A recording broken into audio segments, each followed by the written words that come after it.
Good evening.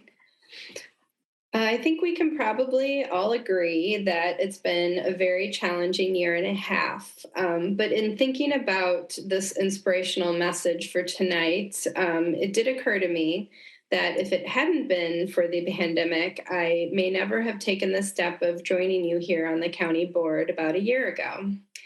In the spring of 2020, when life narrowed down to my family, our house, our health, our loved ones that were far away, it really clarified what was important, what each of us truly needs, and it made me want to do something to give back to my community.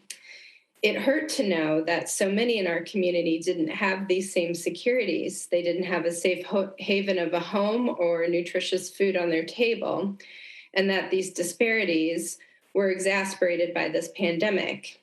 Our local government has been so instrumental in keeping our community running and rapidly addressing public health measures to keep everyone as safe as possible. And I wanted to take a moment to just say thank you to all the county workers in the many departments who have worked so tirelessly for Dane County during this pandemic. Tonight, as we engage on the county budget process, I ask my fellow supervisors to join me in keeping the needs of all the people that we represent front and center. What we do here has such a direct impact on people's lives. We as supervisors are privileged to have the opportunity to use our power of the vote to invest in making our community a better place for all. To quote Coretta Scott King, "The greatness of a community is most accurately measured by the compassionate actions of its members." I'm so thankful to be here tonight with each of you to be able to participate in this process. And now let's embark on passing a compassionate budget that benefits everyone in our wonderful community. Thank you. Thank you for those words, Supervisor Castillo. Would you like to lead us in the Pledge of Allegiance this evening? Sure. I pledge allegiance to the flag of the United States of America, and to the republic for which it stands, one nation, under God, indivisible, with liberty and justice for all. Thank you, Supervisor Castillo. We are now into our agenda. We get that back up on the screen. Up first is item B, the operating budget resolution. What's before us this evening is what was passed out of Personnel and Finance last week, which is sub 1 to Res 193. So sub 1 to 2021, Res 193 is in front of us. Is there any discussion on sub 1 to 2021 Res 193?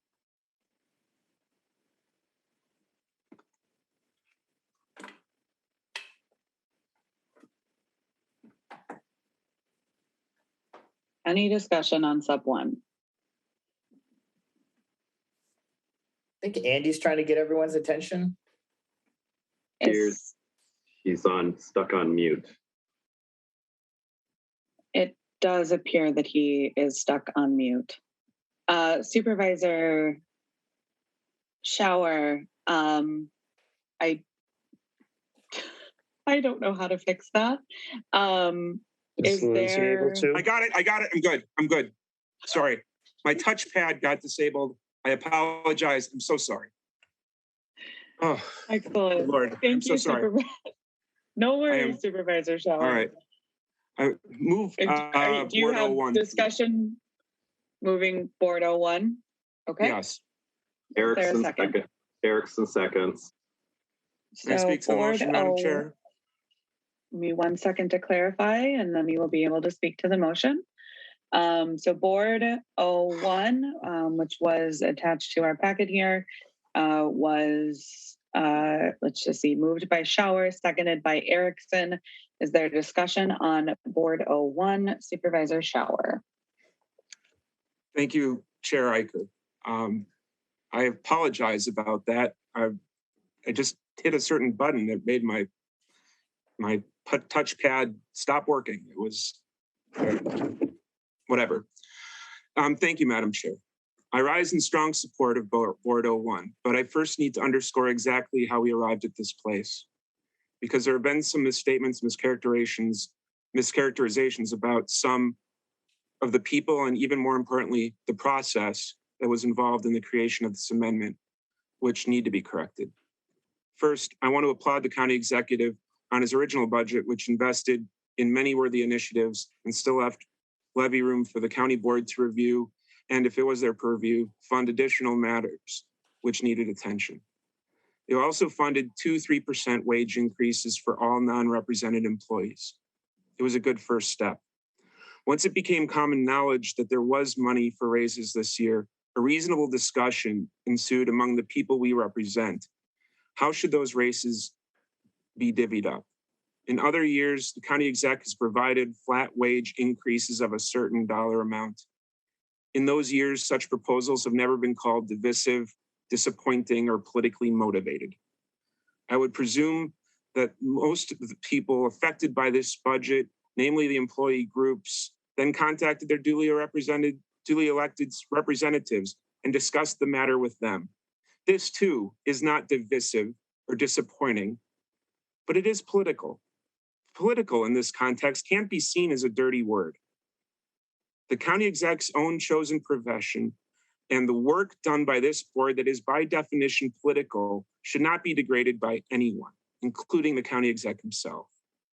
He should have applauded these employee groups for organizing the political will to make real change to the budget in benefit of its members.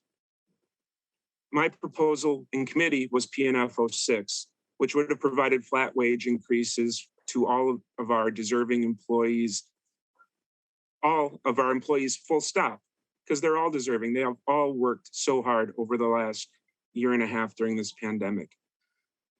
That proposal, however, failed in personnel and finance on a 5-3 vote. After that vote, I was hopeful that this proposal may have had the votes necessary to be passed on the county board floor tonight. I asked the comptroller to repost PNF 06 as a board floor amendment, and I also asked him to repost 09 in case PNF 06 failed. Very shortly thereafter, I was told by the chair after talking to the county exec's office that there was interest in creating what has now become Board 01, which is in front of us. There was not money in the budget to do what is described in Board 01, but now somehow there is. I am in favor of Board 01 because I too want an amendment that brings everyone up and that allows for us to come together as a county. So I withdrew my request to have PNF 06 and 09 crafted as floor amendments and have thrown my support behind Board 01. However, PNF 06 did not create winners and losers. It gave a flat dollar amount, a flat dollar increase to all of our employees. It was not some commie plot, nor was it a cabal of people transpiring to overthrow county government. It was simply a proposal that recognized that inflation hurts people at the bottom of the income scale more than those at the top. It did not take away from the rich and give to the poor. It provided fair, level increases for all employees. It was a proposal for fair increases when fair is defined through one lens. The county exec's original budget providing for percentage increases was also fair, but through another lens. PNF 09, which would have made one flat and 1% increase, was yet another fair proposal. I strove to keep the debate that this was an issue worthy of reasonable debate among well-intended public officials. I strove to keep the debate that way, and we were successful in committee in doing so. I am glad the administration has found the funds to make Board 01 a reality. We should all support it. It is the best case scenario. We should also realize that Board 01 would not exist if not for the workers of this county who organized and lobbied their representatives on the board to get the wage increases that they deserve through their hard work. This resolution was created by organizing and discussion and gasp politics. It was created by a lot of people who had the audacity to engage in the political process. And that is never, ever a bad thing. I ask for your support on Board 01. Thank you, Madam Chair. Thank you, Supervisor Showers. Is there further discussion on Board 01? Supervisor Miles. Thank you, Madam Chair. I just wanted to be transparent and say that just as I did in personnel and finance, I'll be abstaining from voting on anything related to the wage increase, as my wife is an employee of Dane County. So, however, I did consult with Corp Counsel, and it's the Corp Counsel opinion that I'm fine voting on the overall budget, thankfully. So I will be doing that, but I'll be abstaining from this motion. Thank you. Thank you. The clerk could please note Supervisor Miles' abstention on Board 01, please. Is there further discussion on Board 01? Seeing Supervisor Kiefer. Thank you, Madam Chair. I was not planning on speaking, but I did want to clarify something that I do think is important, that Board 01 has been characterized as doing wage increases, which in a certain sense is true. But I think that that's really an inaccurate way to look at it. This is a cost of living adjustment related to the fact that we have had substantial inflation in this country over the last year, partly due to the pandemic and the economic disruption that this has caused. And the ultimate effect, which more or less is going to be about a 6% pay raise, is actually almost identical to the cost of living adjustment from Social Security, which is also doing a 6% cost of living adjustment. So I just want to make clear that what we're doing is really more of an adjustment to reflect inflation more than a actual purchasing power wage increase. Now that's putting aside the differences between the various proposals, but the overall effect of it, I think, is primarily about combating inflation. I just thought it was important to note that I think that's a distinction from a wage increase. Thank you. Thank you, Supervisor Kiefer. Is there further discussion on Board 01? Seeing no further discussion, Supervisor Chenoweth has requested a roll call vote. So if the clerk would please call the roll on Board 01. Castillo. Castillo, aye. Castillo, aye. Chavla. Chavla, aye. Chavla, aye. Chenoweth. Chenoweth, aye. Chenoweth, aye. DeGarmo. DeGarmo, aye. DeGarmo, aye. Doolin. Doolin, aye. Doolin, aye. Downing. Downing, aye. Downing, aye. Erickson. Erickson, aye. Erickson, aye. Gray. Gray, aye. Gray, aye. Hazel.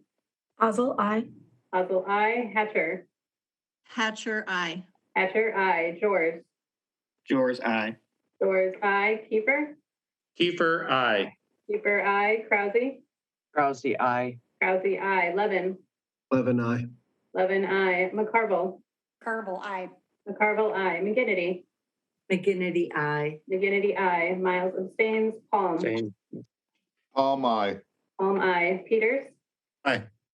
Peters, aye. Ratcliffe. Ratcliffe, aye. Ratcliffe, aye. Rip. Rip, aye. Rip, aye. Ritt. Ritt, aye. Ritt, aye. Rockwell. Rockwell, aye. Rockwell, aye. Shower. Shower, aye. Shower, aye. Smith. Smith, aye. Aye. Stubbs. Stubbs, aye. Stubbs, aye. Veldren. Aye. Veldren, aye. Wegleitner. Wegleitner, aye. Wegleitner, aye. Weigand. Weigand, aye. Weigand, aye. Adkins. Adkins, aye. Adkins, aye. Andre. Andre, aye. Andre, aye. Audette. Audette, aye.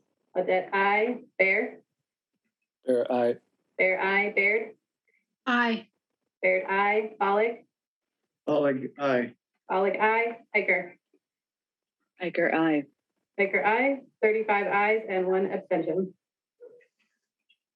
Thank you. The motion passes.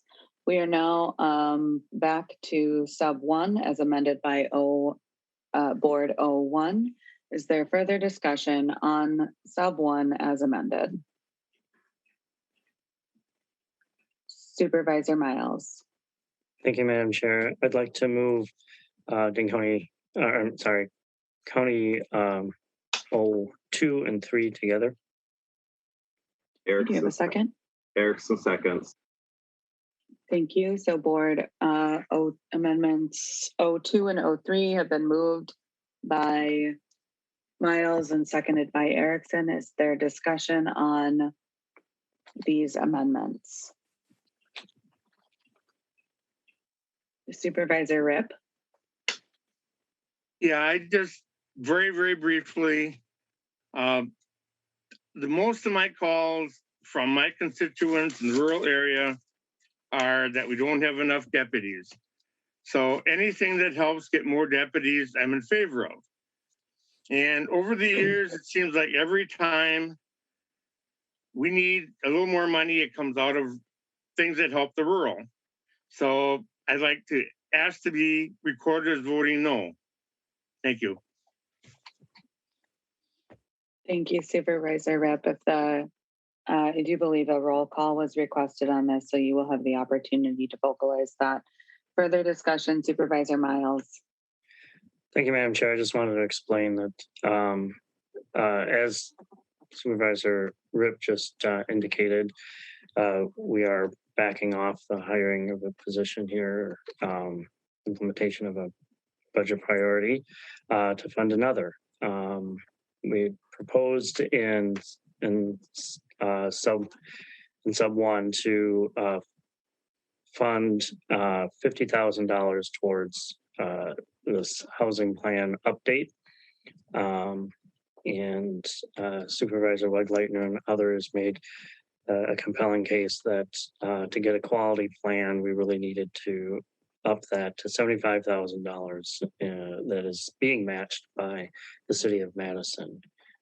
So it's one of those balancing acts we have to make within our parameters to fund things as best we can. And so we're suggesting here to back off the hiring there to be able to fund fully this housing plan update, which is required every five years. Thanks. Thank you, Supervisor Miles. Further discussion, Supervisor Wygand with a question. Thank you. As I read Board 03, there's not much detail in there, and I appreciate Supervisor Miles explaining a little bit, but I'm curious to know more about this money that we're going to be giving towards the plan itself. Can someone just elaborate on the services plan that this funding will go towards? We have someone from Human Services, Director Tessman on.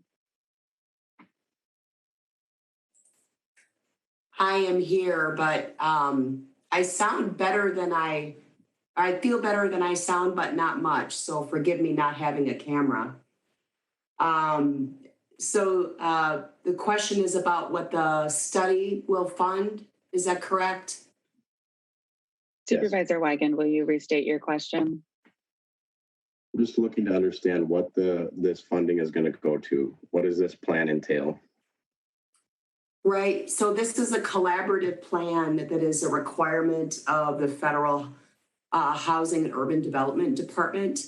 And it's a requirement that every 5 years or so, the community, so this is a combined effort with the county and the city and stakeholders and providers and the public to renew the county's plan to reduce and end homelessness in the community.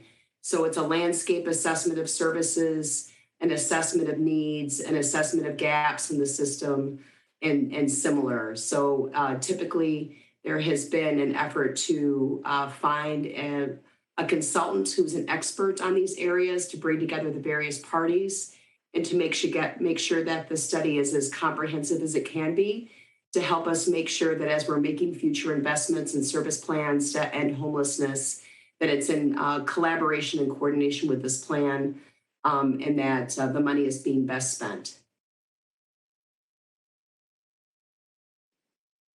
Does that address your question, Supervisor Wagand?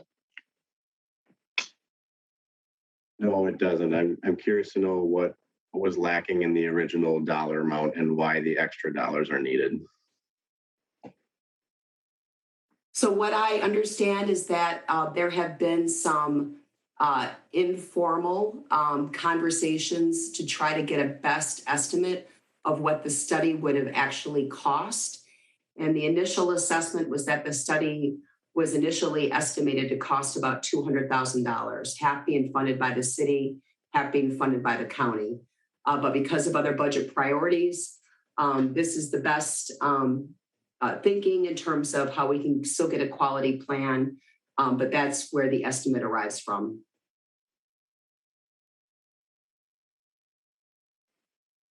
Further discussion, Supervisor Wagleitner with the comment.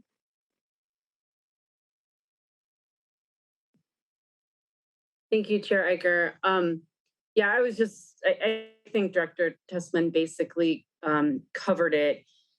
You know, one of the things that we need in this update is racial equity analysis and elements in the plan. So HUD, requires us to have the community plan to prevent and end homelessness. We're required to have a community plan oversight committee. This is our required under federal regulations governing our continuum of care. Our continuum of care is called the Dane County Homeless Services Consortium, and it is a membership group of all the different homeless services providers and individuals involved in the work to prevent and end homelessness here in Dane County.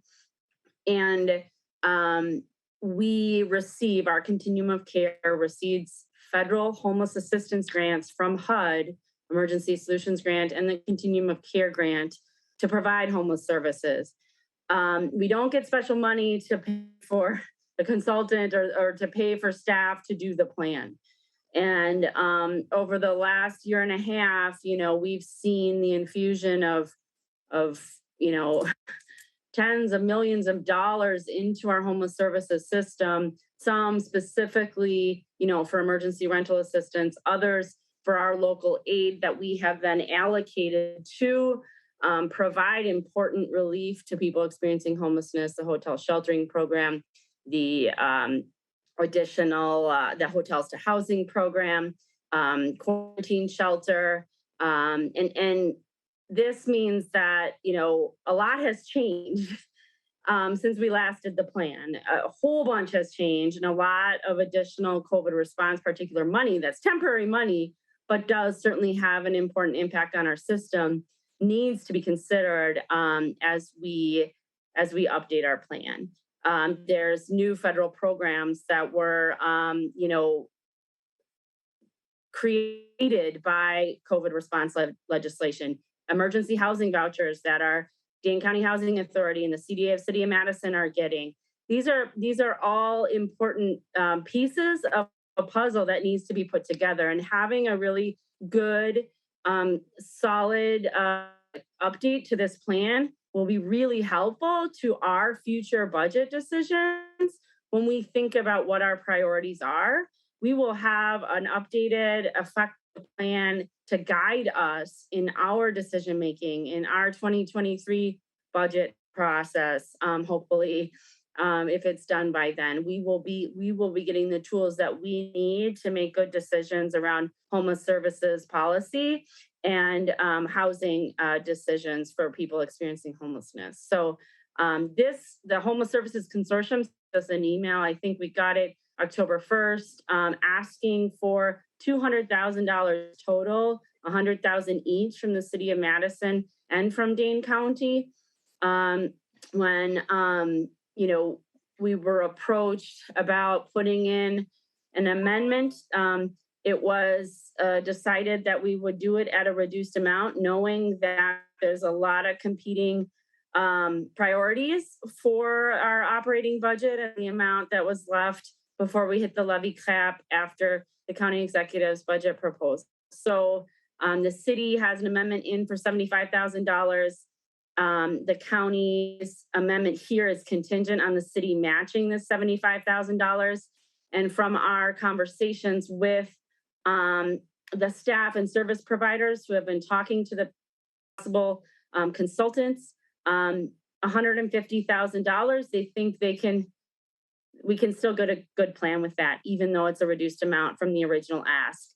But going further than that would really, I think, jeopardize the quality of the plan we get and how much work the consultant can do and how much data we can pull from our huge homeless management information system, where we can evaluate our system performance, utilizing lots of different measures. So anyway, I hope that adds a little bit more detail.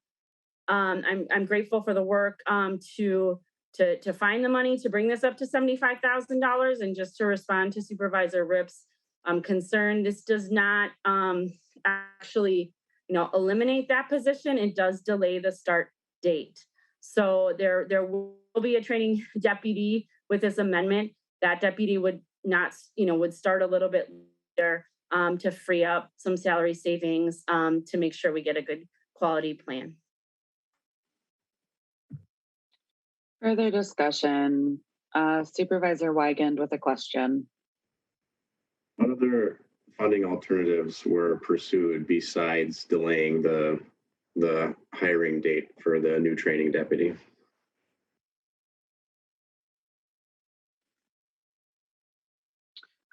So, Controller Hicklin, are you able to answer that question?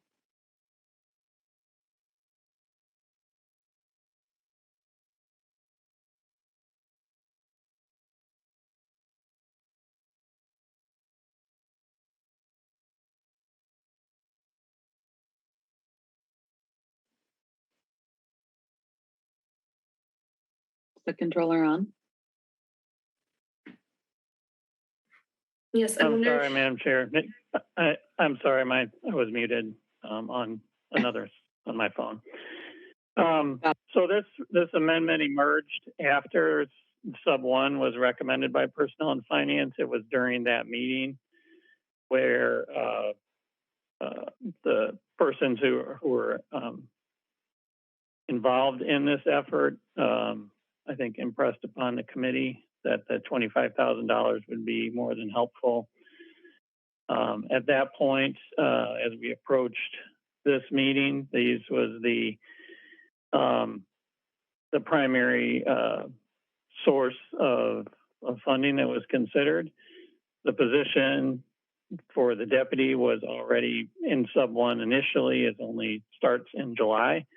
So this just moves it 1 quarter later. The position would be annualized in the 2023 budget. So there is still that position. And the sheriff will be able to have full use of that position in the last quarter of 2022 and all of 2023 and beyond. If I may, so I'm hearing that there were no other options that were reviewed. Is that correct? No, other options that were reviewed were not did not present as good of an opportunity as this one. If I may, back to my original question, what were those options? What other options were considered? I don't have a list for you, Supervisor Wigand. If you look through all of the amendments that were in part of sub 1, there are a number of different initiatives, and from those amendments that were actually approved, compared to what was forwarded by all the subcommittees, the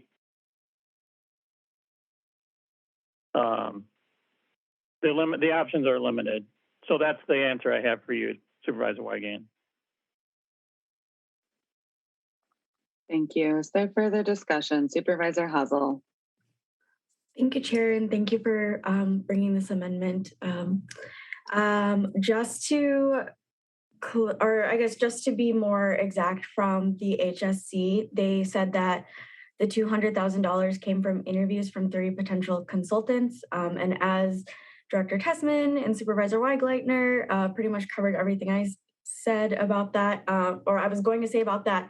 I also wanted to say that this study would do a full data analysis of the system, facilitate a community-wide process, incorporate race and equity, which was missing from the last community plan, compensation for participants with lived experience, and providing a finished product. This, like Supervisor Weigleitner said, is really important that we have this extra $25,000 to ensure that we have a quality community service or community plan at the end of this. And we do really need this plan. I think that you all know how important ensuring the safety of our homeless citizens are and our community members. And as was said, there's an amendment for a city match. Thank you to Alder Jeanette Figueroa Cole. And we do need to be a good partner to this. And unfortunately, the continuum of care does not have any funds to match. And like Supervisor Weigleitner also said, we don't have any federal funding for a federally mandated or for federal mandate. So I do encourage you all to vote yes on this. Thank you.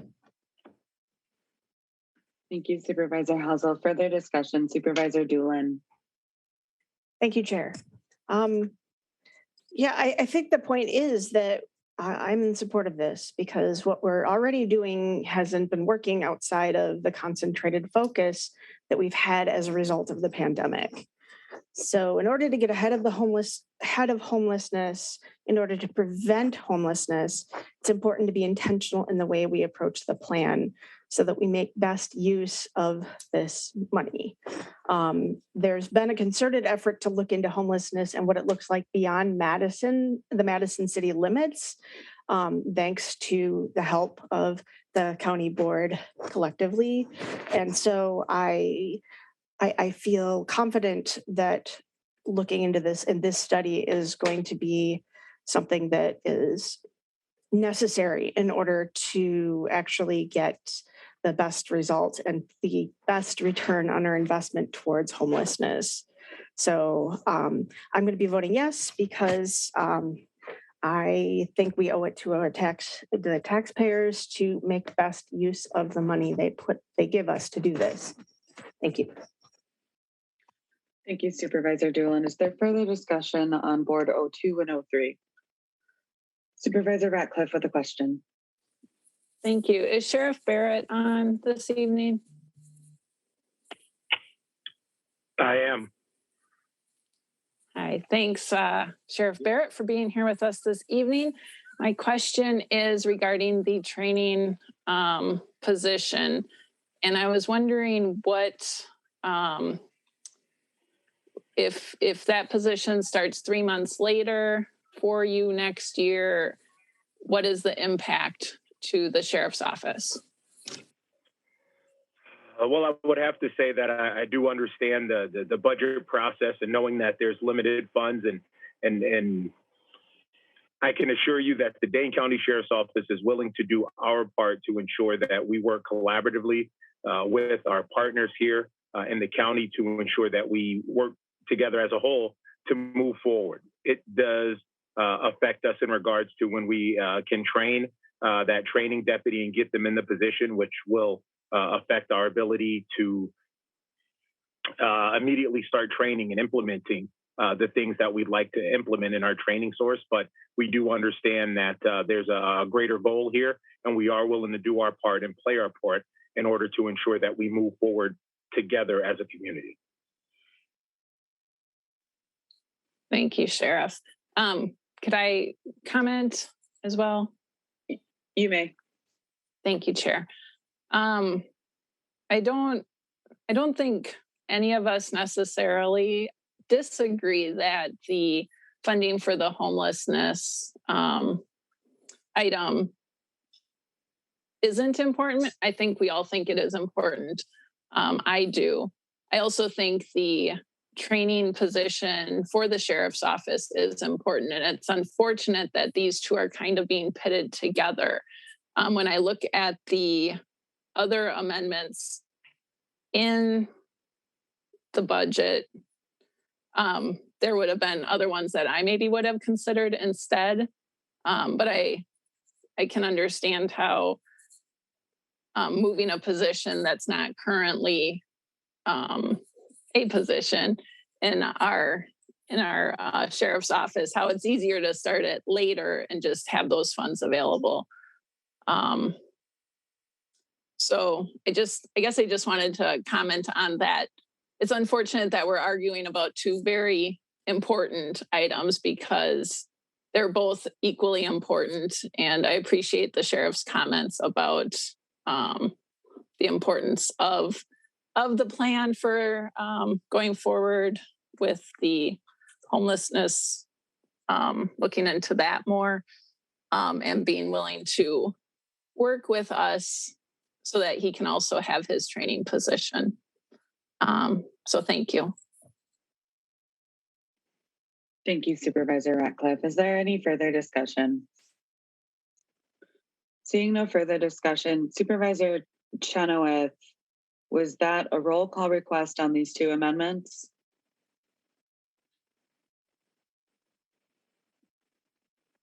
Yes, please. I'm sorry. Thank you, Supervisor Chenoweth. So roll call on these amendments has been requested.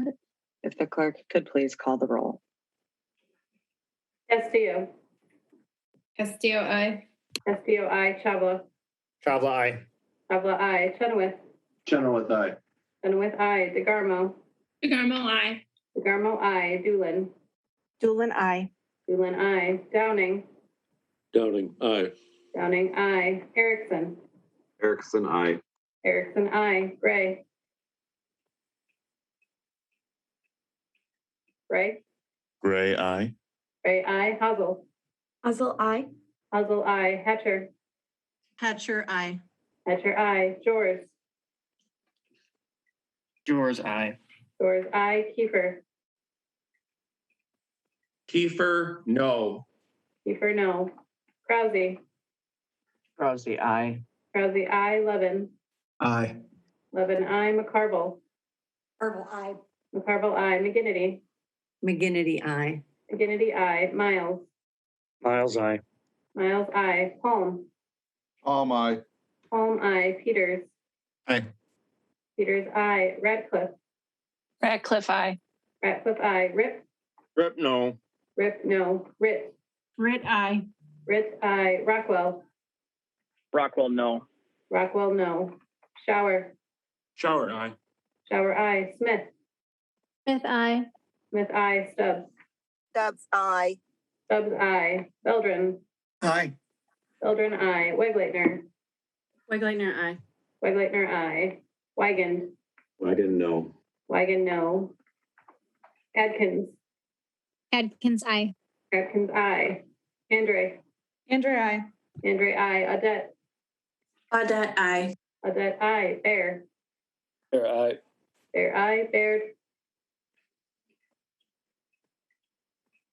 Baird. Baird, aye. Sorry about that. Baird, aye. Bollig. Aye. Bollig, aye. Eicher. Aye. Eicher, aye.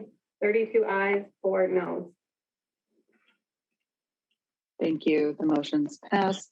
We are now back to sub 1 as amended. Is there further discussion on sub 1 as amended?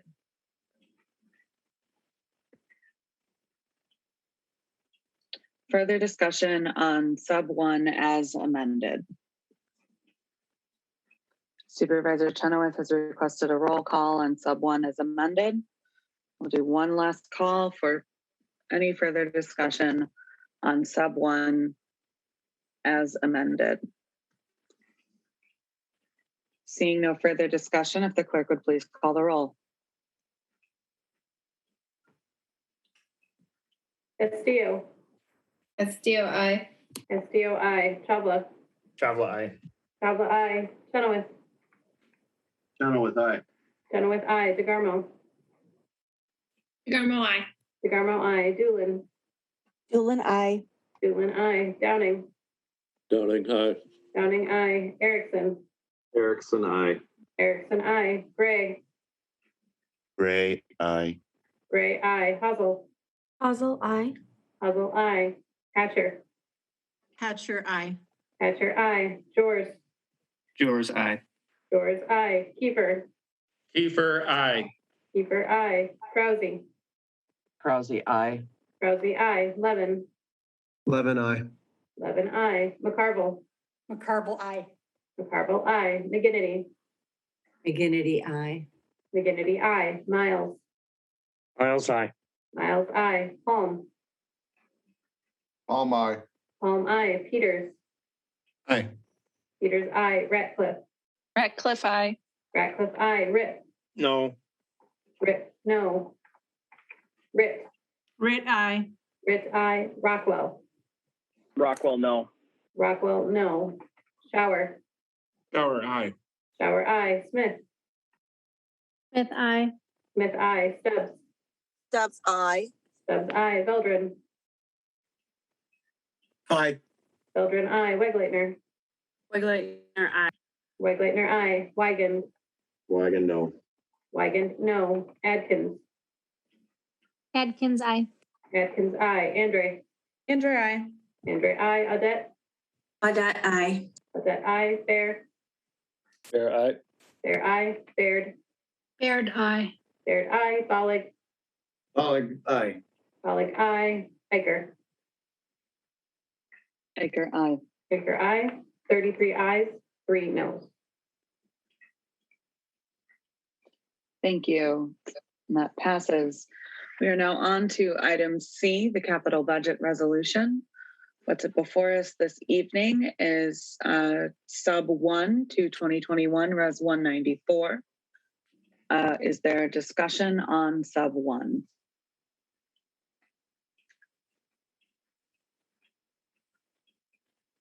Any discussion on sub 1, the capital budget?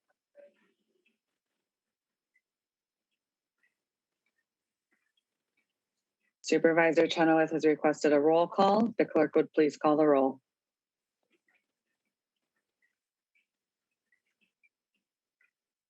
Castillo.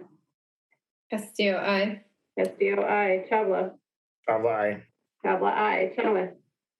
Chenoweth, aye. Chenoweth, I. DeGarmo. DeGarmo, I. DeGarmo, I. Doolin. Doolin, I. Doolin, I. Downing. Downing, aye. Erickson. Erickson, aye. Erickson, I. Gray. Ray, aye. Gray, I. Hazel. Hazel, I. Hazel, I. Hatcher.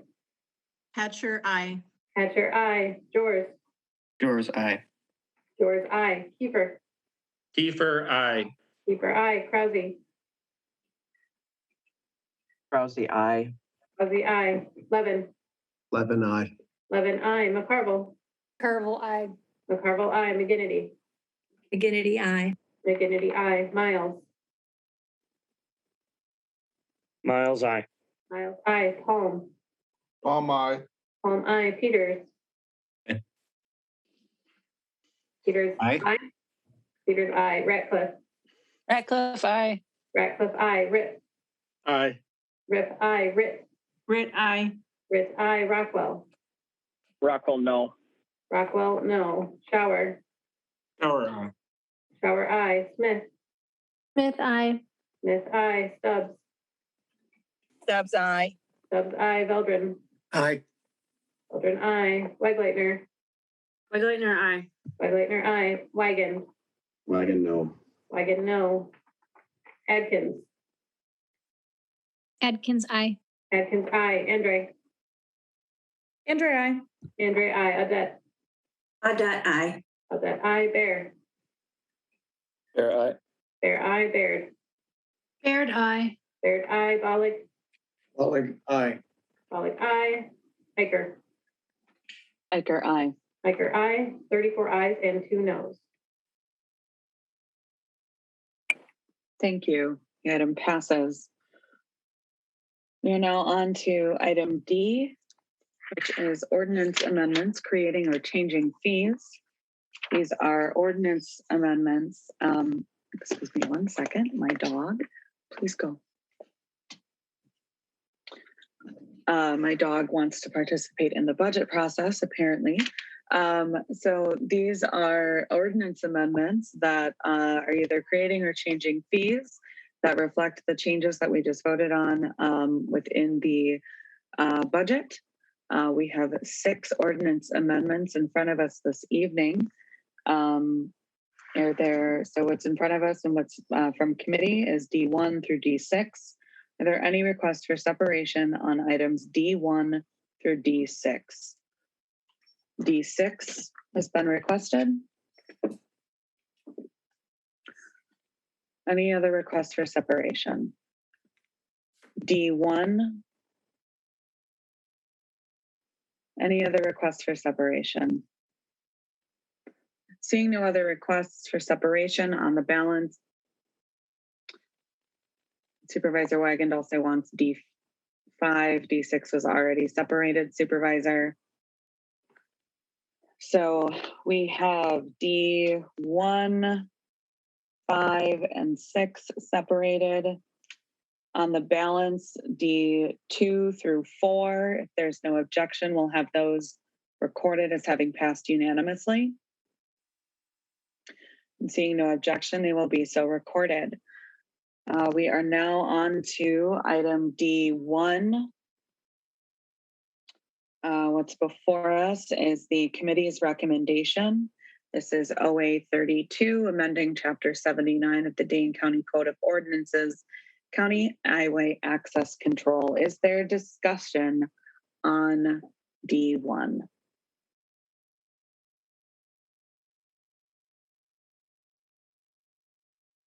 Their discussion on item D1.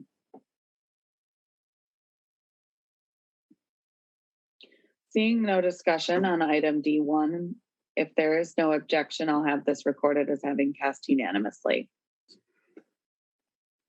Supervisor Wigand wishes to be recorded as voting no on this.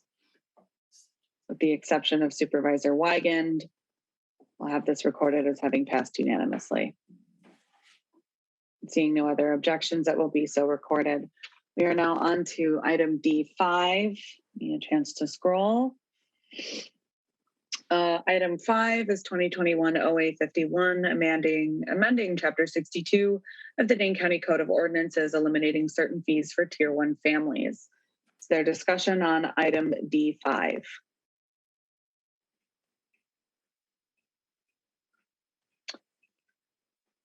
Supervisors Rockwell and Wigand wish to be recorded as voting no. And if there are no other objections, we'll have this recorded as having passed unanimously. With those 2 exceptions, it will be so recorded.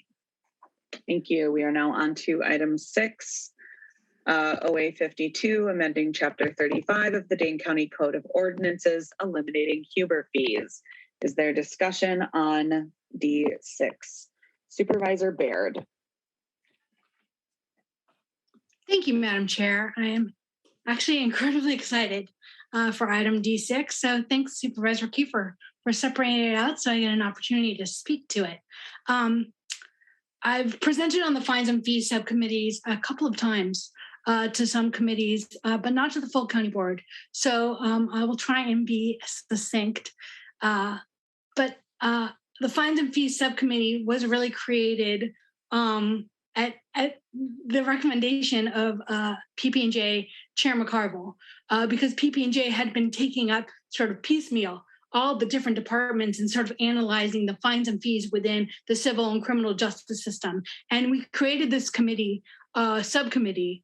It was incredibly efficient, did its work in about 10 months during COVID, fantastic work. And it was this amazing group of individuals with all different perspectives on the civil, human services, and criminal justice system. We had the public defender and the district attorney. We had myself and Supervisor Reigleitner. We had advocates for low-income individuals. We had the clerk of courts. We had the sheriff. We had Judge McNamara, one of the leading criminal judges, just all this fabulous conversation. And the recommendations from the committee were unanimous. I think that's something that is very rare, that doesn't come forward very often, but all of these recommendations were unanimous. And the heart of the subcommittee actually had recommendations on policy changes, but there was one sort of two financial issues. One we just approved, and the other, hopefully, we're just about to, since we already approved it in the county board budget. That really got to that really stood out as an outstanding fine that the committee really wanted to see addressed, and that particularly was the Huber fees. And a quick summary of Huber: individuals that are granted Huber are granted work release. These are determined neutrally by a judge that says you are incarcerated in Dane County Jail, but you qualify for work release. You are an individual that is safe enough to go and exit the Dane County Jail and do your job and come back. That means you have to have a job, you have to want to keep the job, and that you have been deemed authorized by the judges to have Huber work release. What we were finding out was that individuals lose their job and don't take advantage of their Huber options because of the costs, that we were charging individuals a daily fee to participate in Huber.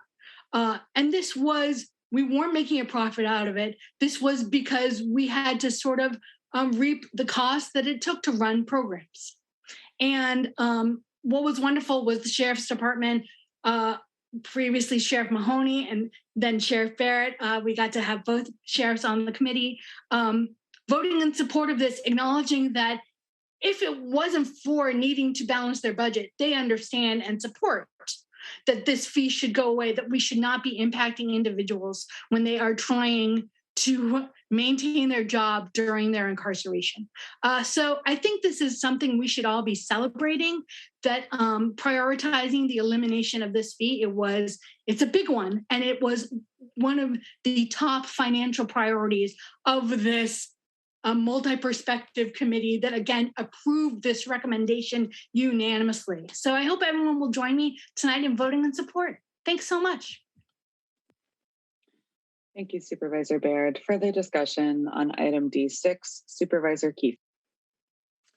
Thank you, Madam Chair. I am going to vote no on this. I would ask if we don't have a roll call that I guess be recorded as voting no. And before I get into the reasons I'm voting no, I just want to provide a little bit of background about the Huber law. This is a law that was actually named after a former member of the Dane County Board, a person by the name of Henry Huber, who served on this county board in the early 1900s, represented Stoughton on the county board. Then he got elected to the state Senate, and in 1913 passed the Huber Law, which became the national model. It was the first work release law in the United States. So someone from our county board made national policy, or set a national precedent, I should say, and now work release is spread as a policy throughout the United States. So I think we can take pride that we were a pioneer on that. And so now let's jump forward from 1913 to today. The Huber Law and Huber fees today.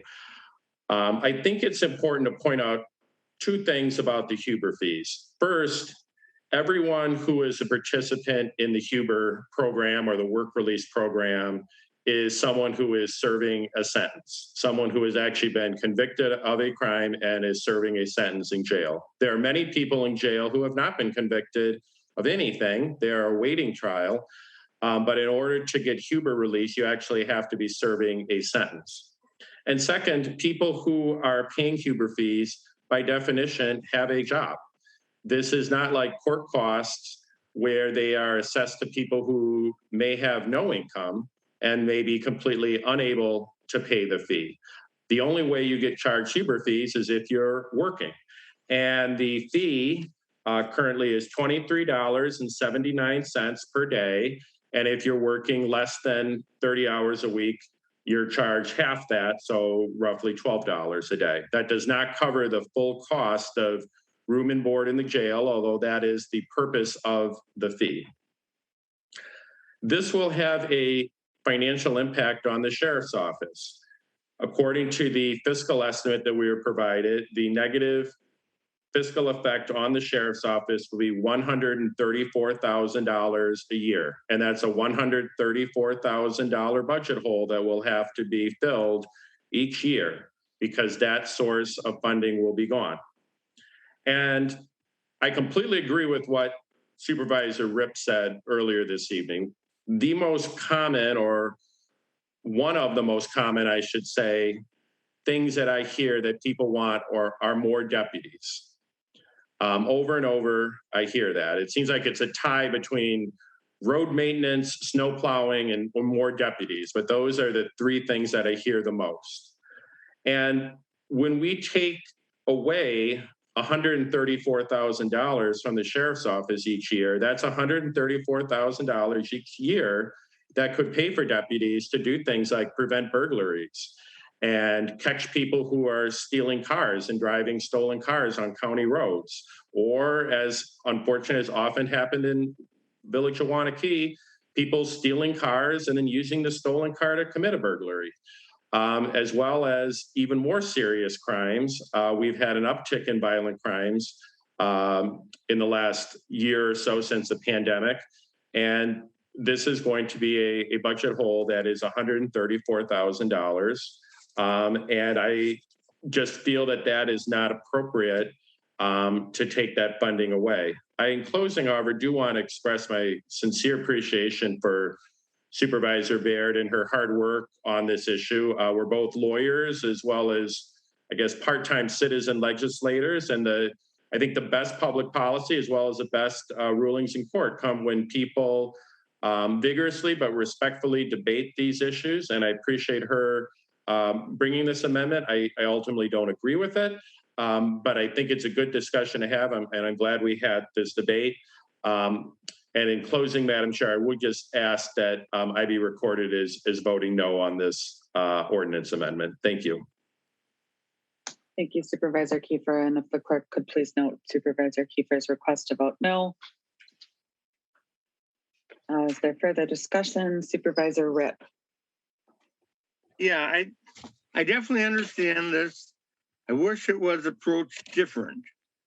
If there's a means test, I understand that the vast majority of people in Huber, they need that money for their families, but we do get wealthy people in Huber. You know, I know a millionaire who was residing in Huber. You know, we teased him about it, that it broke his bank in order to pay for it. And, you know, he just kind of laughs because he basically had a limo pick him up every day, take him to his job. And so I have a real problem with this. If this eliminated the fees for the poor people, that makes a lot of sense. Even the ones that aren't necessarily poor, but are using the money for their families, that makes sense. But I cannot vote for freebies for millionaires.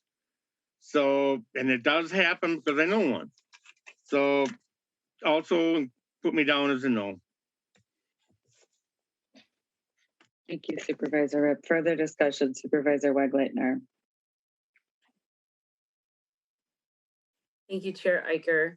And I want to thank Supervisor Beard for her leadership on the Fines and Fees Subcommittee and the PP&J Committee for their support of this amendment. One thing that became clear from the reports that we received from the different departments when we were engaged in this work over the last year was that there are lots of surcharges and fines and things that are tacked on to criminal defendants when they are going through the criminal justice process. And there's lots of those that the county does not control because they're set by state statute. And we know that folks, and we know from representatives on that committee that do reentry services and that work with people who are, you know, have this baggage of fines and fees, that when they're trying to reenter the community, they are burdened with debt. and it's very, very hard to climb out of it. So we had, you know, we can't fix all of that as a county. In fact, there were lots of pieces of it that we don't have control over, because it's up to the state legislature to change those fees or penalties and surcharges.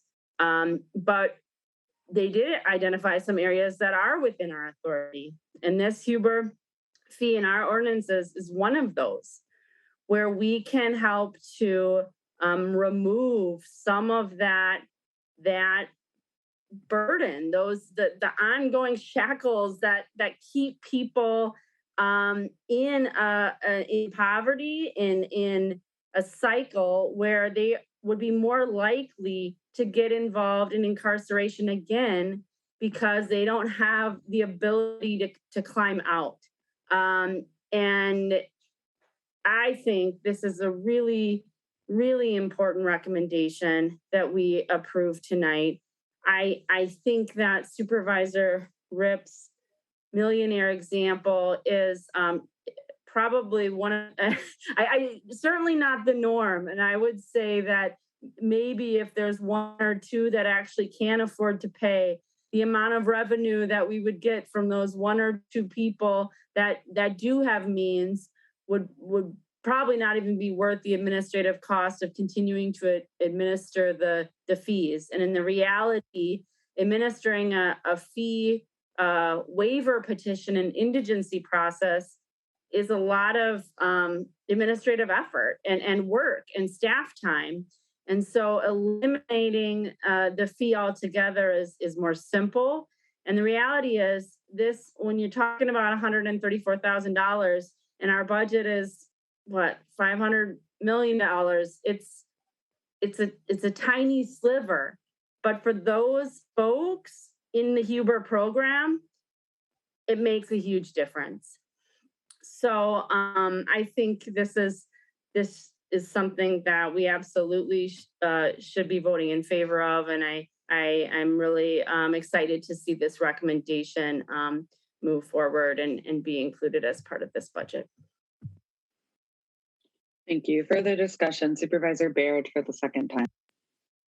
Thank you, Madam Chair. I just wanted to address some of the comments, and I do invite anyone that has questions to go back and watch our fun subcommittee meetings. Since everything's via Zoom, you can watch it, but there was a really healthy conversation about this between the the public defender and the judges and the judge and the district attorney about a couple of things. One, the public defender specifically brought this up for discussion because she had examples of individuals who didn't go to work, who lost their job because the amount that they made, it didn't match up to the fees that they had to pay. So there were individuals that left their job, didn't continue their employment because of the Huber fees. There was also a lot of conversation about the fact that the majority of these individuals also qualify for electronic monitoring. So I'm really actually surprised by the anecdotal story by Supervisor Rip. It doesn't match up with any of the information that we've been, we know about the Huber program, because individuals with work release can also be on electronic monitoring if you can afford electronic monitoring, because electronic monitoring is a privilege. You are incarcerated in jail. And if you qualify for Huber privileges, that means you're an individual that the court has deemed you are qualified to be released out in the community. And you almost always qualify for electronic monitoring. But electronic monitoring has a fee to it because that's a privilege rather than being incarcerated in the jail. So what we're talking about disproportionately are individuals who cannot afford electronic monitoring and who are having to choose between keeping their job, which we want to encourage them to have. And I want to remind people incarcerated in the Dane County Jail, we are a jail, not a prison.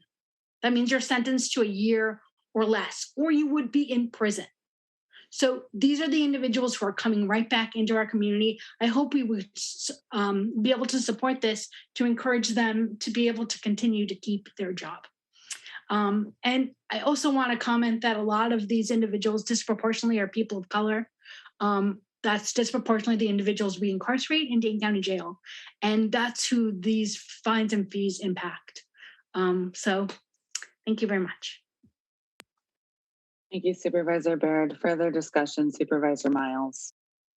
Thank you, Madam Chair. Just very briefly, because I can't put anything better than how than the information provided by Supervisor Baird and Lloyd Leitner. So I'll be voting for it. I just wanted to make everybody aware that if you're not already, that the fees decrease in this ordinance amendment as well as others is accounted for in the operating budget that in the resolution we just approved a short while ago. So there's no hole there being made by adopting these ordinance amendments. Thank you. Thank you, Supervisor Miles. Further discussion, Supervisor Stubbs.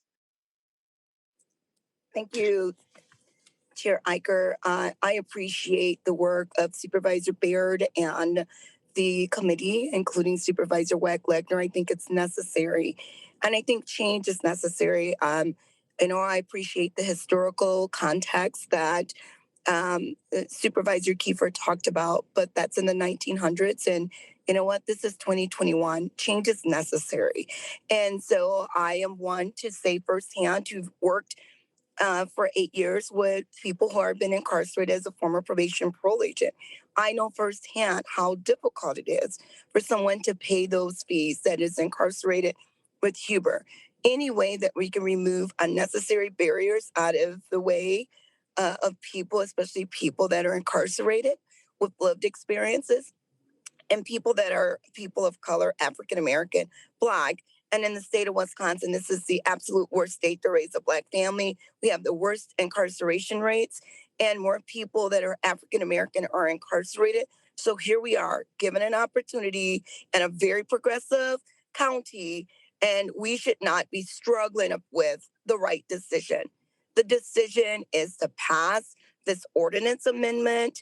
And if we really believe in the word equity, and I don't want to hear any more of my colleagues use the word equity, talk about people of color when you will not support this amendment.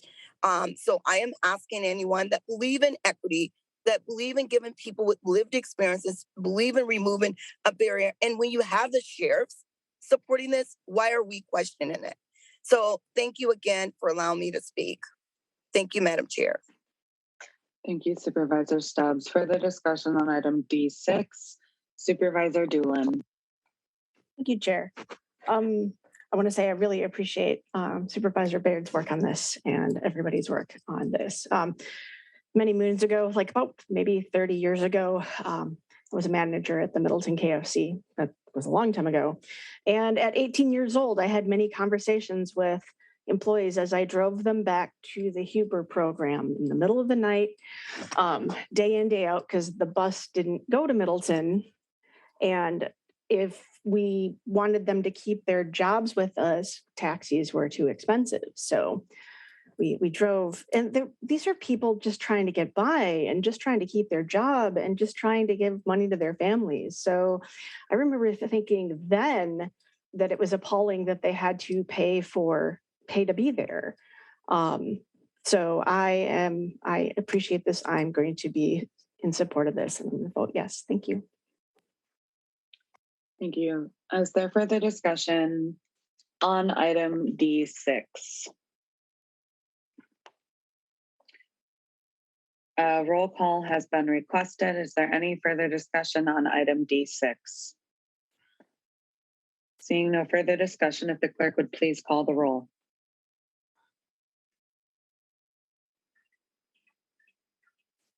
Castillo. Castillo, aye. Castillo, aye. Chavla. Chavla, aye. Chavla, aye. Chenoweth. Chenoweth, aye. Chenoweth, aye. DeGarmo. DeGarmo, aye. DeGarmo, aye. Doolin. Doolin, aye. Doolin, aye. Downing. Downing, aye. Downing, aye. Erickson. Erickson, aye. Erickson, aye. Gray. Ray, aye. Ray, I. Hazel. Hazel, I. Hazel, I. Hatcher. Hatcher, I. Hatcher, I. Jors. Jors, I. Jors, I. Kiefer. Kiefer, no. Kiefer, no. Krause. Krause, I. Krause, I. Levin. Levin, I. Levin, I. McCarville. McCarville, I. McCarville, I. McGinnity. McGinnity, I. McGinnity, I. Miles. Miles, I. Miles, I. Palm. Aye. Palm, I. Peters. Aye. Peters, I. Ratcliffe. Ratcliffe, I. Ratcliffe, I. Rip. Rip, no. Rip, no. Rit. Rit, I. Rit, I. Rockwell. Rockwell, no. Rockwell, no. Shower. Shower, aye. Shower, I. Smith. Smith, I. Smith, I. Stubbs. Stubbs, I. Stubbs, I. Veldren. Aye. Veldren, I. Wegleitner. Wegleitner, I. Wegleitner, I. Weigand. Wagon, no. Weigand, no. Adkins. Adkins, I. Adkins, I. Andre. Andre, I. Andre, I. Audette. Audette, I. Audette, I. Bear. There, aye. Bear, I. Baird. Baird, I. Baird, I. Bollig. Bollig, I. Bollig, I. Eicher. Iker, aye. Eicher, I. 32 ayes and 4 noes. Thank you. The ordinance amendment passes. Back to our agenda. That concludes our ordinance amendments. We are now on to item E, the resolution setting the tax levy. What's in front of us this evening is sub 1 to res 195. Is there discussion on sub 1 to res 195? Supervisor Miles. Thank you, Madam Chair. As is our tradition, this is our opportunity to speak to the budget as a whole. So I'll keep my remarks brief as I can. I just want to give a bit of a maybe 10,000 foot overview of our budget and some of my thoughts on it. But first, I want to start by thanking and sharing my gratitude with for our staff and for you, County Board Chair, for getting the work of this budget done.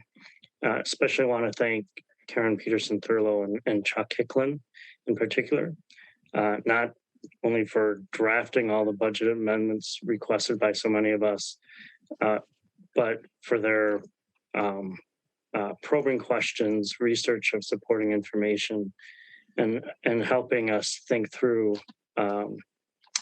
through the details of each of these amendments. So thank you to them. Last year at this time, I said that we were budgeting in a storm of a pandemic and all the upheaval it leaves in its wake. And just as we thought we might be coming out of the pandemic, we were confronted with the Delta variant. And it was a setback to be sure, but thanks to the work of our public health department and all Dane County residents for looking out for each other, getting vaccinated and masking up, Dane County now has the lowest rate of transmission of any county in the state. So I am optimistic that we're approaching a new horizon over which, while we may not be totally free of COVID-19, we'll be able to live more normal lives as kids 5 and older can now get vaccinated, and there are continued achievements and advancements in treatment. But while I'm optimistic that a new horizon is near, the reality is that we are still facing the challenges and uncertainty brought by the pandemic. And it's only exacerbated by the rising costs of decreasing availability of food, clothing, other necessities of everyday life. And that is the reality in which in this budget cycle, we had to balance so many competing needs. A couple of years ago at this time, I described the sowing of seeds as a metaphor to our budgeting process, how each budget season brings a new round of sowing seeds of change and potential growth. Excuse me. We do that year after year, each building on the prior year. Reflecting on that, I felt a sense of pride and appreciation of the work people before us and each of us, staff, county executive, each of us board members alike has done. And because of that history of investment in people and their quality of life, we have met the challenges of the pandemic with greater resiliency than most. We had already planted the seeds of much of what we needed to face those challenges. We just needed more of what those seeds yielded. I'm grateful for the work of all of our supervisors in their standing committees and for our staff working on the front lines, raising awareness of the ongoing and emerging needs that we face. This budget was one of the smoothest of any that I can recall in my time on the board, with maybe a couple of exceptions in the cycle, some hiccups here and there, but I owe it to the fact that staff were forthright in coming and informing supervisors for elevating priorities. And I give the county executive credit for listening at all levels and delivering a budget proposal that addressed many priorities of the county board. The county board embraced those priorities and took them further with amendments that supervisors ushered through the process.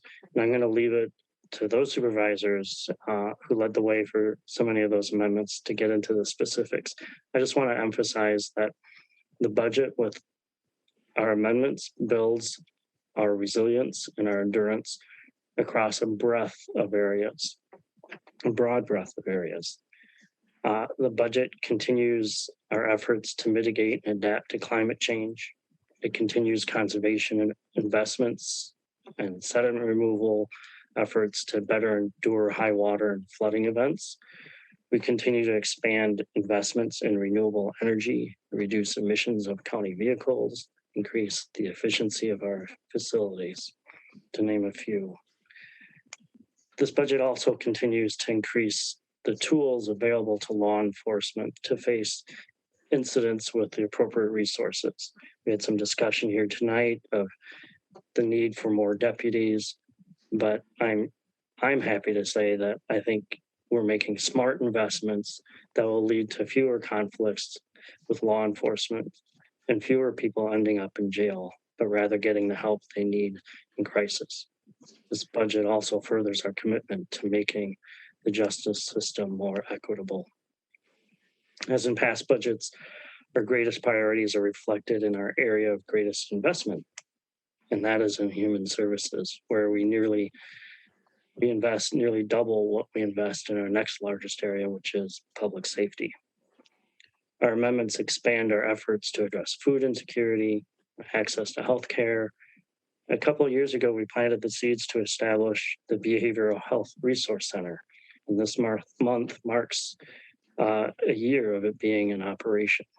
The data shows that each month they've seen the demand grow. So this budget expands our investment in mental health care. Another seed planted last year that has made way for us in this budget to develop a high priority of the budget board of the board is a crisis triage center. In this budget, we also continue to expand our efforts to address homelessness, housing insecurity, because stable housing is so critical in all aspects of a person's life. And that is why more than $4 million of our amendments are to address this need. And I only just scratched the surface, but and while it's just brief and it's a high level overview, I really wanted to emphasize the breadth of what we are delivering to Dane County residents. I think Supervisor Castillo put it well, saying that we're delivering a budget that compassionately meets needs of Dane County residents. And is with these investments and the collective efforts of our staff, partner agencies, county executive, and all of us, that I feel very optimistic that we will arrive at that new horizon, ready to thrive in 2022 and beyond. Thank you, Madam Chair. Thank you, Supervisor Miles, and thank you for your leadership as Chair of Personnel and Finance in this budget process. Further discussion, Supervisor Audette. Thank you, Madam Chair. I wanted to thank our county staff, in particular our department directors, the county executive, and all of our county standing committee staff members who have helped us through this budget session.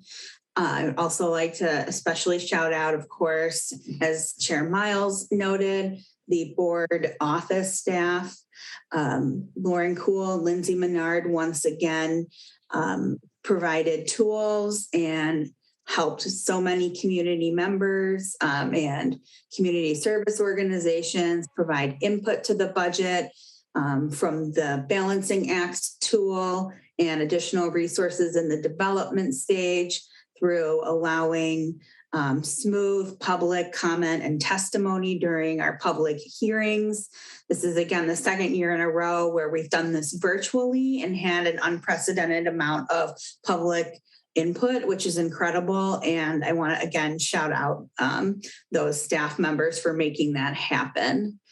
Also, certainly we can't make this budget without our community members, our neighborhood associations, our community service organizations, our labor organizations that all provide information and feedback on the budget this year. We're so lucky and fortunate to live in a community that is so engaged in making this the best county it can be. So finally, I want to thank Chair Miles of Personnel and Finance and Chair Eicher for leading us through another budget season. Like every year, there are challenges, and I'm thankful for and impressed by your leadership again. Thank you. Thank you, Supervisor Audette. Supervisor Chenoweth, your note for a roll call is noted, or your request for a roll call is noted, rather. Further discussion, Supervisor Wigand with a question on item E1, that was 195, setting the tax. Thank you. The 2021 adopted budget, I'm just looking for some clarification on the net tax levy. As I understand it, previous tax levy was just slightly over 202 million. Can, with all these changes that have been proposed as a result of tonight's meeting, can I just get clarification on what the net tax levy will be as this budget is proposed right now? Controller Hicklin available? Well, it says right on the resolution, Supervisor Wigand. It's about 209 million, 300, I think it's $333,700. Thank you. Correctly. I don't have it in front of me. That's what I was looking for. Does that look correct? That's what I was looking for. The nomenclature is slightly different, so that's why I was just looking for some clarification on what that number represented. Great. Thank you. No further discussion. Supervisor Rockwell with a comment. Thank you, Madam Chair. This is a difficult comment to make because of all the hard work that I know led to tonight, but I wanted to take an opportunity to explain why ultimately I voted no on this year's operating and capital budgets and why I strongly oppose the levy increase. This budget raises taxes on the hardworking people of Dane County, plain and simple. Our citizens, as you all know, are recovering from a global pandemic where we've battled through furloughs and layoffs, shaky labor markets, and now we face new challenges like inflation, increased energy costs, among many other things. Residents of Dane County, simply by living their lives, are having their expenses increase. And to pour salt in the wound, the county through this budget wants to raise their property taxes. I just can't support that. And while the amount may seem small this year, to use Supervisor Miles' analogy, these small seeds planted year after year after year eventually grow into large trees that are hard to maintain, and eventually forests that are hard to see through. There are dozens of really good ideas in this budget. Some ideas go too far, in my opinion, some probably not far enough. But it's my view that we must draw a line in the sand especially during a fragile recovery. As I campaigned this last summer, a lot of my colleagues tonight have commented on what they heard from constituents as the number one issue. And what I heard time and time again was that my districts were concerned that they would ultimately get priced out of the county that they love and have contributed to for many years. This board talks a lot about affordable housing, and in this budget, we'll spend about $250,000 to study housing costs over the next 20 years. But I'm confident that raising property taxes year after year will not do anything to help curb the cost of living for business owners, homeowners, or renters. So I understand, I really do, that holding expenses or making cuts is hard, but it's a discipline that most of our citizens are going through this year, and I urge the county to join them. Thank you. Thank you. Further discussion. Supervisor Wygand. Thank you. I will be joining Supervisor Rockwell in voting no as well. To echo the comments previously made, at a time when the economy is as strong as it is, we should not be raising taxes. In fact, we should be reducing the tax burden. According to numerous nonprofit, nonpartisan tax organizations that study taxes across the entire country, year after year after year, Dane County ranks as the highest tax burden county in the entire state of Wisconsin. That's not a statistic that we should be proud of. In addition to raising taxes, we're going to be reducing fees on law-abiding citizens for doing simple things like wanting to purchase a home. Meanwhile, we're going to be reducing fees for people that have chosen to break the law. This is not a wise investment, in my opinion. This budget continues to throw money at the homelessness issue in Dane County.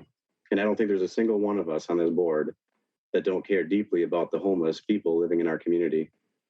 However, recklessly throwing more and more money at the problem is not going to produce any different results. Lastly, this project, or this budget rather, does nothing to advance the county jail. That jail project has been stalled for years. And I was very hopeful that we'd be able to break that logjam with this budget process. And unfortunately, we're left standing here today with no certainty that that project is going to move forward. So for those reasons and many more, I will be voting no. Thank you. Thank you. Further discussion. Supervisor Miles for a second time. Thank you, Madam Chair. I want to follow up with a couple comments in reaction to a couple of things I've just heard. First of all, the funding for the jail project has been approved in prior budgets. It's there, ready for the project to move forward, and the county executive apparently has announced that the project will move forward as far as he is concerned. So, point one. Next, for many of the investments that we're making to address needs like homelessness, as was one example mentioned just a moment ago. Making the investments on this end of things is a smart, cost-effective way of addressing a real human need. For example, with homelessness, for every person that's unhoused, it can cost 3 times as much in the way of services for them, whether it be through incarceration, emergency care, other needs, than it does to get them housed. So it's those investments that are, I think, very cost effective for the Dane County taxpayer. Thank you. Thank you, Supervisor Miles. Is there further discussion? Supervisor Wegleitner.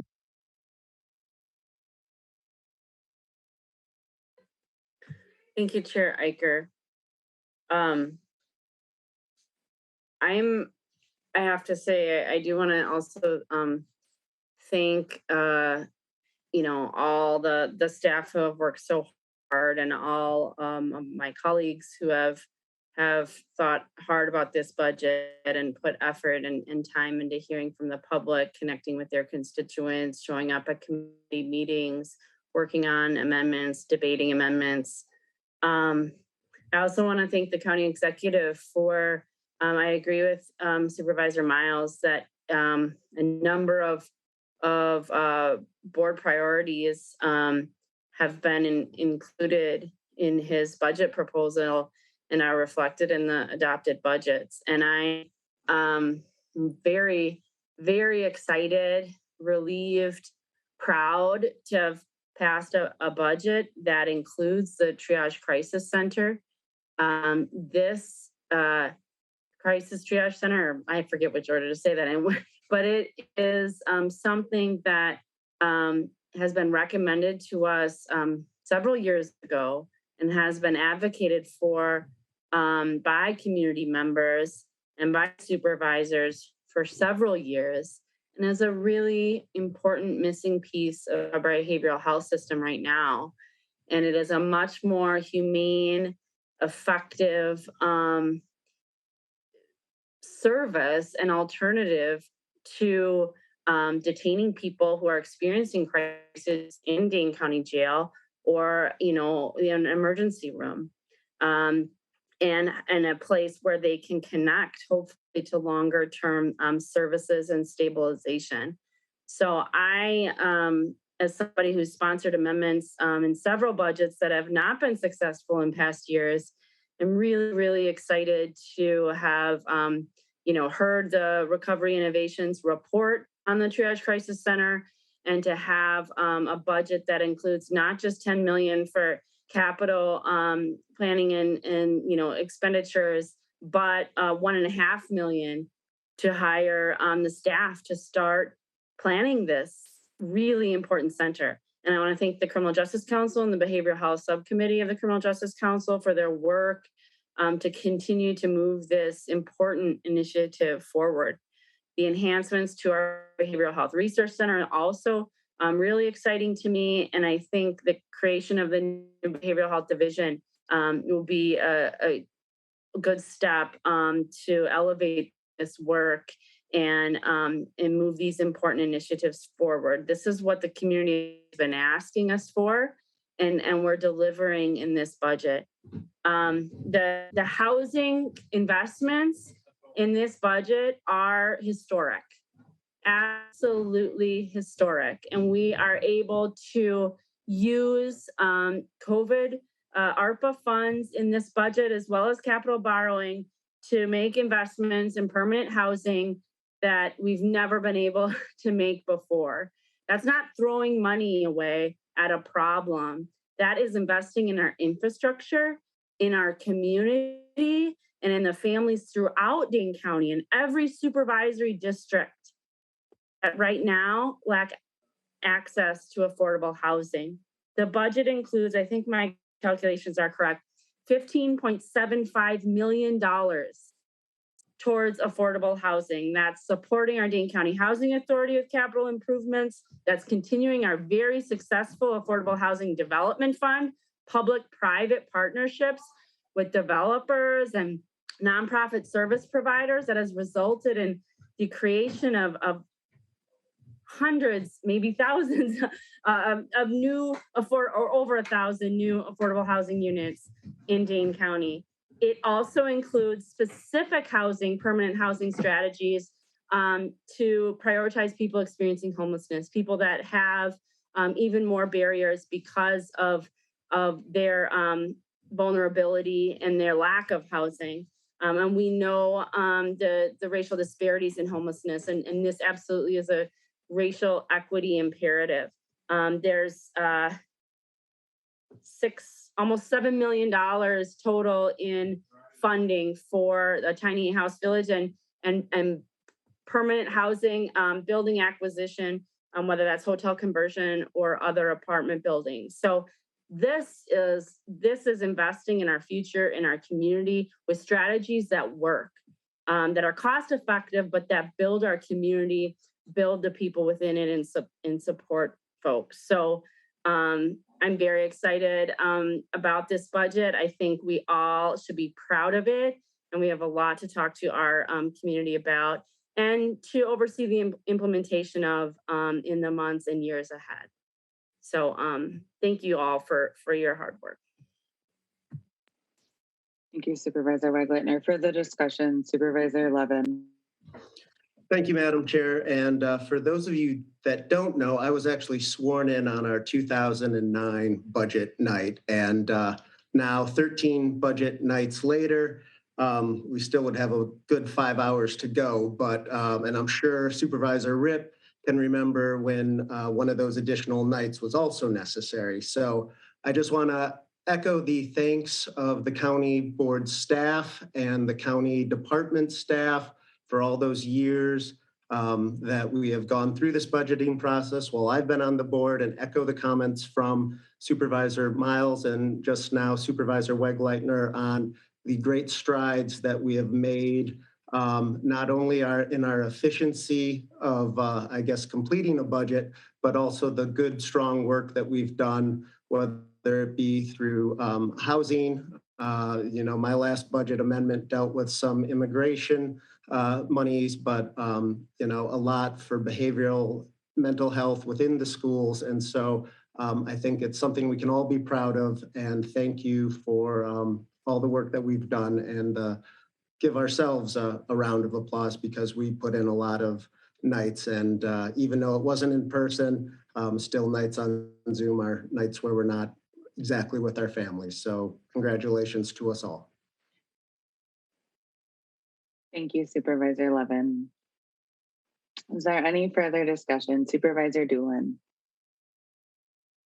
Thank you, Chair. I work for a company that's philosophy is when people come first, success will follow. And this has been a wild 2 years for me. And I have to say that I'm proud to know that Dane County invests in people. I feel like throwing money at a problem was something that we have been doing, like just, throwing money at the problem and patting ourselves in the back for a job well done. But what we've been doing in the past 2 years, and especially with this budget, is building our community and strengthening its foundations. And that's going to make everybody better. We all benefit. We all do better when we're all doing better. I benefit when when everybody does better. And I think the most vulnerable people deserve every effort. We're not just throwing money at people. We're being compassionate, and we're investing in our county and investing in a legacy that we can be proud of. So thank you to staff and thank you to my colleagues. It's been so amazing serving with you guys. Thank you. Thank you, Supervisor Doolin. Is there any further discussion? Seeing no further discussion, roll call has been requested. The clerk would please call the roll. Castillo. Castillo, aye. Castillo, aye. Chavla. Chavla, aye. Chavla, aye. Chenoweth. Chenoweth, aye. Chenoweth, aye. DeGarmo. DeGarmo, aye. DeGarmo, aye. Doolin. Doolin, aye. Doolin, aye. Downing. Downing, aye. Downing, aye. Erickson. Erickson, aye. Erickson, aye. Gray. Gray, aye. Gray, aye. Hazel. Hazel, aye. Hazel, aye. Hatcher. Hatcher, aye. Hatcher, aye. George. George, aye. George, aye. Kiefer. Kiefer, aye. Kiefer, aye. Krause. Krause, aye. Krause, aye. Levin. Aye. Levin, aye. McCarville. McCarville, aye. McCarville, aye. McGinnity. McGinnity, aye. McGinnity, aye. Miles. Miles, aye. Miles, aye. Palm. Aye. Palm, aye. Peters. Aye. Peters, aye. Ratcliffe. Ratcliffe, aye. Ratcliffe, aye. Rip. Rip, aye. Rip, aye. Rit. Rit, aye. Rit, aye. Rockwell. Rockwell, no. Rockwell, no. Shower. Shower, aye. Shower, aye. Smith. Smith, aye. Smith, aye. Stubbs. Stubbs, aye. Stubbs, aye. Beldren. Aye.